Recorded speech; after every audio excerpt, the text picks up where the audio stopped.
More options. Saturday night marks the HBO premiere of John Wick 2, the sequel to 2014's most unlikely critical hit. The first John Wick had all the makings of a forgettable garbage action movie.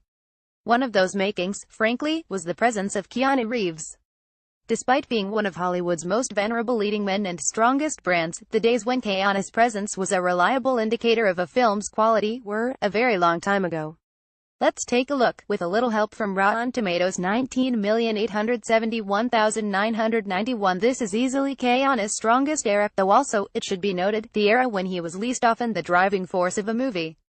But from River's Edge in Parenthood to Bill Ted's Excellent Adventure to ultimately his huge 1991 breakout in Point Break and My Own Private Idaho, Keanu Reeves was in a remarkable string of great movies. He even got in on that Dangerous Liaisons action, all certified fresh, and pretty much all hugely impactful movies on the culture. During this stretch, his only missteps were pretty defensible ones. 1990's I Love You to Death, which starred Kevin Kline and Tracey Ullman and was actually pretty good. Rotten Rating Be Damned, and Bill Ted's Bogus Journey, which was pretty obligatory after the success of the first one. That's 5 years of top-notch Keanu right there. 6 hits, 4 misses. 19,921,994. The post-Point Break slump for Keanu wasn't all bad, and it featured some admirable raised eyebrow movies that were good projects but maybe not good Keanu Reeves movies. Both Francis Ford Coppola's Bram Stoker's Dracula and Kenneth Branagh's Much Ado About Nothing are good movies with bad Keanu performances in them. Little Buddha holds a 67% on RT, which is odd because it's bad. And even Cowgirls Get the Blues is a legendary bomb, though in fairness one that's never really laid at Keanu's feet. But then, in 1994, Speed, Keanu's biggest hit to date and arguably his best movie. As slump breakers go, it was a good one. 4 hits technically, 2 misses. 19,951,998. Woof. So after amassing all that goodwill for Speed, Keanu goes and embarks upon the biggest run of stinkers in his whole career. Johnny Mnemonic, A Walk in the Clouds, Chain Reaction, Feeling Minnesota, all massive punching bag movies, with nary a hit in between them for levity. The only respite comes at the end of this run, with the enjoyably hammy The Devil's Advocate in 1997, 1 hit, 4 misses. 19,992,003. The Matrix era, which is thought of as a successful era for Keanu, even though The Matrix is the only good movie he made during that era. The Matrix Reloaded is also certified fresh, but despite a phenomenal highway chase, we were all engaging in some wishful thinking back then.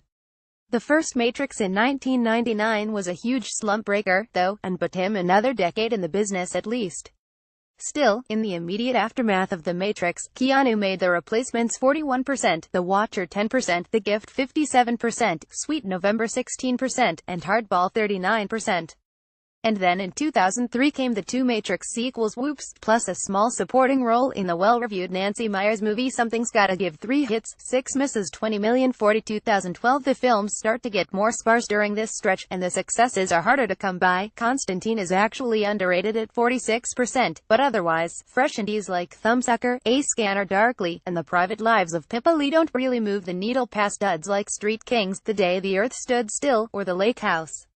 9 years without a Speed or a Matrix marks the longest slump of Keanu's career. 3 hits, 5 misses. 2013 present. A couple shifts in Keanu's career get him to where he's today, seemingly pivoting off of his legendary I know kung fu line in The Matrix. Keanu has made the martial arts a heavy facet of his brand, to mixed results.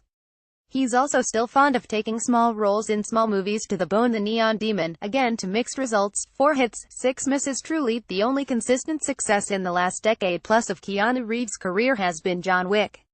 With zero expectations, the gritty revenge flick captivated audiences with its pristinely shot action sequences, no-frills pulpy story, and the chance to once again revel in Keanu being Keanu without shame or apology.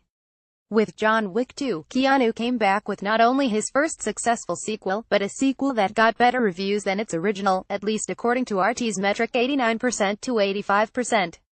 Nobody is going to mistake the John Wick movies for Shakespeare, but they're well-assembled action pics, and more importantly, they're the only movies that are correctly utilizing one of our most singular movie stars. Bring on Chapter 3 and beyond. Where to stream John Wick 2.